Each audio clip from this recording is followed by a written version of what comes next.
All right, so this blueprint tells us what we're making. We need to verify that we are using the correct size stock. Right? Now, I look over here at the machine, and from whatever the last demo was I was doing, there's still workpieces in there. So I'm going to break all that down, and we're going to reset that up with the correct size stock.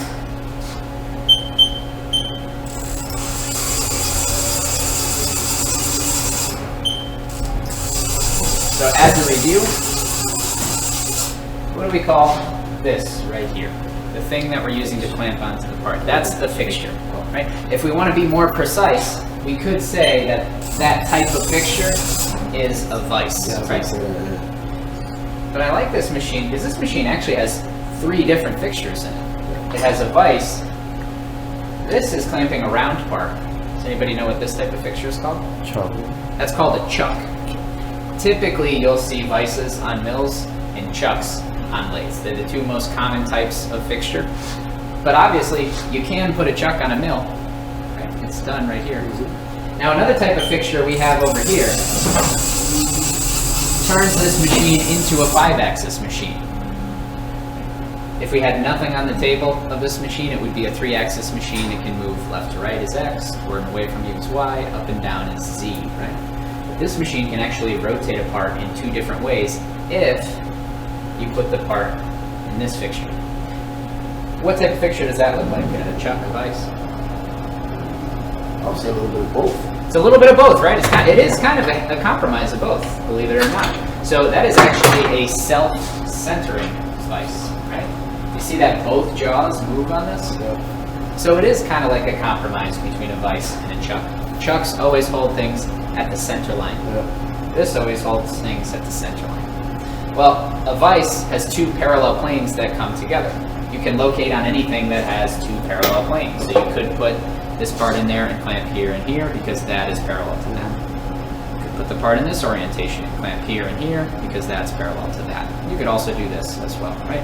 So that's why vices are the default fixture for a mill. So the chuck is always going to be a cylinder part? For a chuck, it's typically going to be a round part. Okay. But if you think about it, you could actually clamp on anything that has 3 surfaces that are 120 degrees apart, Right. because that has 3 jaws on it. Okay. So if you had a hexagon, it's a Right. fairly common shape, right? Right, yeah. You could actually hold a hexagon in there as well.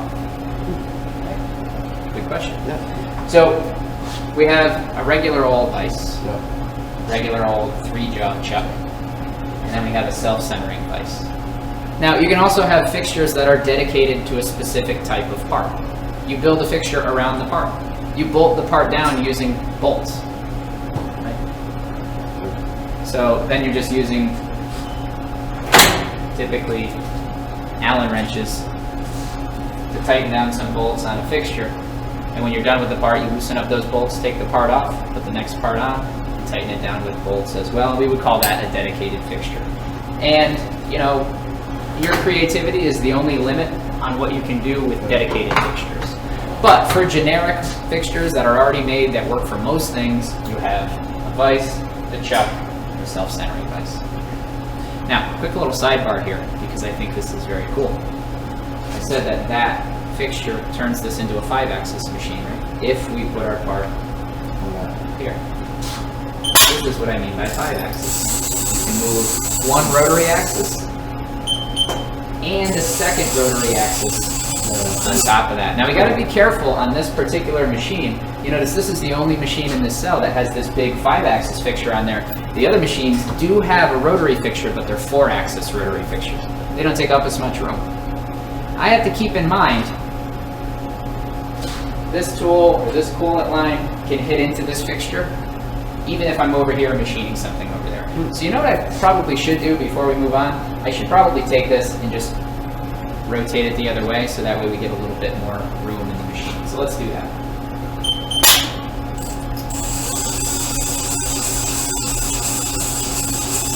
Much better. Now we have much more clearance. Okay, so back to what we were talking about. We said that we were going to remove the workpiece from the fixture that it's in and replace it with the workpiece that we're going to use.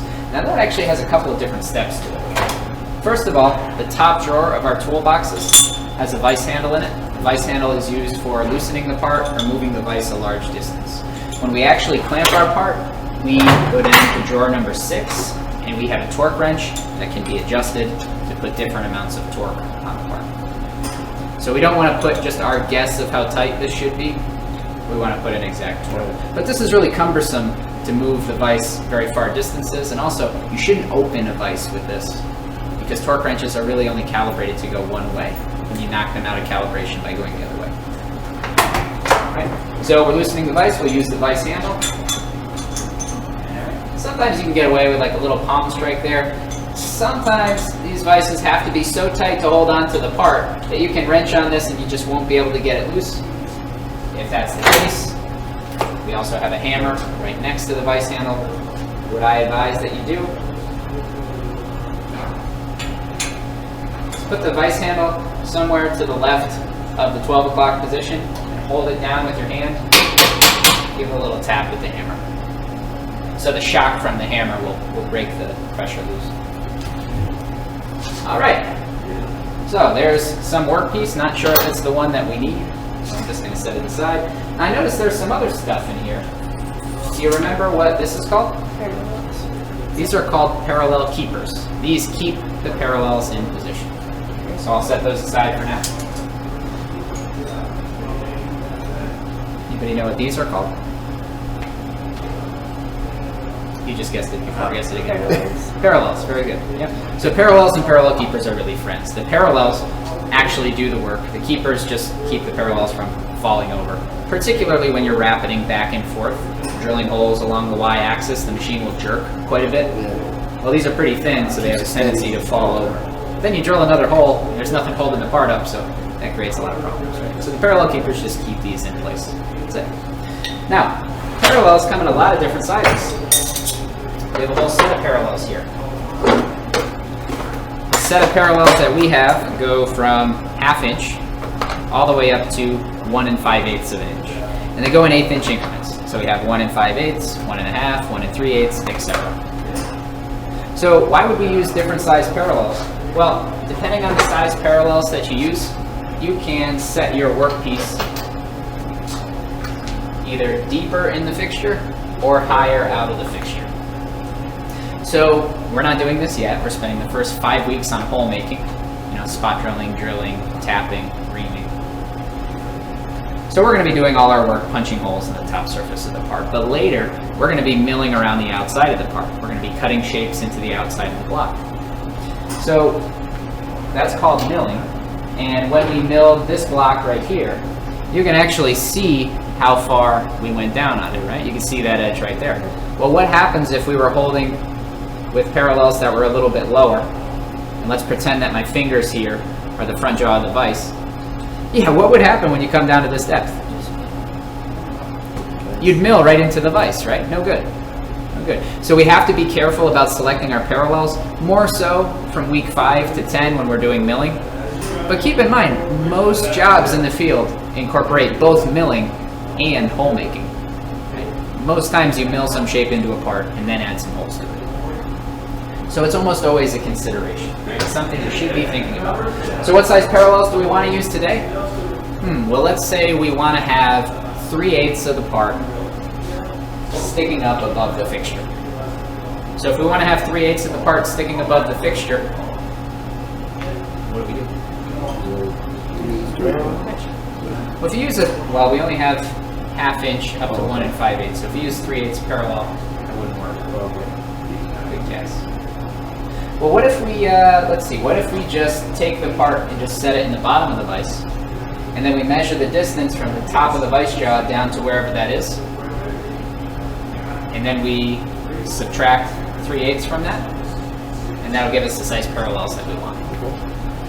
Okay, well, let's do that. So here's our workpiece right here. I am going to verify the workpiece size before I put it in there. It says it should be 3 inch by 1 1/2 by 3/4, right? So I measure this, I get 2 inch 999 thousandths. That's correct, yeah. It's within 1,000th. If you're plus or minus 5 on these with qualified stock, you're good. For the Y dimension, I should have 1 1/2. I have 1 inch 498, 1.498. Should have 1.500. Yeah, I'm within 2/1000ths. Very close. The last one should be 3/4. That's 0.75. I have 0.750. That's exactly what it should be. All right, so I'll put this in the bottom of the vise, and you can actually measure 4 different ways with calipers, and it will tell you this on the NAC curriculum. You have exterior dimensions between these two surfaces, interior dimensions between these two surfaces, and then depth from here to here. And I'll go one step further with that.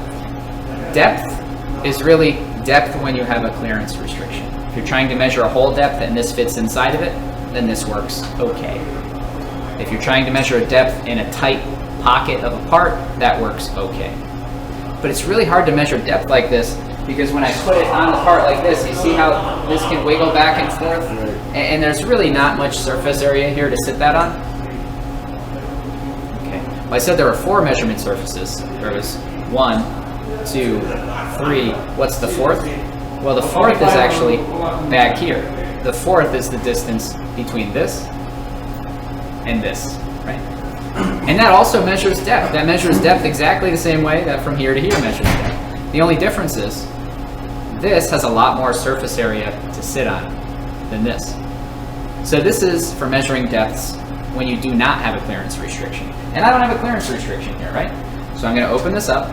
Again, I'm going to measure from this bottom surface here to this flat surface right here. A common mistake that students make, they measure from here to here. Well, that's not correct, because that doesn't come to 0 when you zero it out. The part that comes to 0 is what you need to measure from and to. Notice that came to 0, that came to 0, that's nice and flush, and this is also at 0. So 1, 2, 3, and 4. So we're going to use the 4th option here. So when I measure this, I get 1 inch, 50 thousandths. Well, these come in 1/8 inch increments, right? So I'm going to find the closest 1/8 inch increment to that. And it looks like we're about halfway between. So let's bump that down to 1 inch parallels. If we had 1 inch parallels, then that would mean we have 0 stock stick out, right? Or very close to 0. In other words, the top of this part would be flush with the top of that jaw, right? But we really want 3/8 sticking out, right? So we'll take that 1 inch parallel that we should use, and we'll simply add 3/8 of an inch to it. So we should have 1 3/8 parallels, right? All right, let's give it a try. How do we know what size parallels we're picking up? Well, they're probably labeled. This is labeled 1 1/8. Some of our sets were labeled at one time, and the laser marking is worn off. So just take calipers and measure them. So 1 3/8 is supposed to be 1.375. Now, if you're not comfortable with fractions and decimals, you can always come right over to the computer, hit the Windows Start menu, and type in 3 divided by 8, and that'll give you the 0.375. Right? Now we also have a ruler that is a fractional readout in every cabinet, so I could also measure this with the 1/8 side of the ruler, and I see, yep, that's 1 3/8. The thing about the ruler though is it's really not a very precise measurement device. That's really only good like for this one application. Other than that, we're in a machine shop, so our default measuring tool is going to be dial calipers. So I would say get used to converting fractions to decimals. At the very least, you want to memorize the standard 1/8 inch fractions. Right, so 1/8 all the way up to 1 inch. You should know the decimal equivalents of those. All right, so let's put these in here. And you notice when I put this in here, I give it a little wiggle. The purpose of the wiggle is to make sure that there are no chips underneath the parallels. Now, I'm usually more explicit about this. Usually you just cut a whole bunch of parts in here and there are chips and coolant all over the place. So what do I mean by chips? I mean metal chips. You know, you just cut metal chips off the part and those metal chips are all over the place. Yeah, so I skipped over this step because I looked at it and it was clean. What I really should have done, it's best practice, is before I even put these parallels in here, I should assume that there are chips everywhere.